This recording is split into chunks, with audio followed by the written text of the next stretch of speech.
Wow, இது நம்ம கிளானோட ரொம்ப முக்கியமான ஜூட்ஸு. என்ன ட்ரை பண்ணி பாக்குறியா?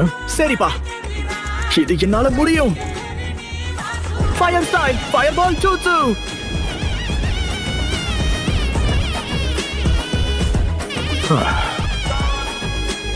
அவசரப்படாத, இன்னும் நீ தயாராகல. Fire style fire ball jutsu. மறுபடியும் முயற்சி பண்றேன். Fire style fire ball jutsu. Fire style fire ball jutsu. ஒரு வாரம் முழுக்க உனக்கு கத்து கொடுத்தாலும் அது பயன்படாத. இல்ல, நீங்க கத்து கொடுக்க வேண்டாம். வந்து பாருங்க, நான் அதை கத்துக்கிட்டேன். தோல்விக்கு இடமே கொடுக்க கூடாது. Fire style fire ball jutsu.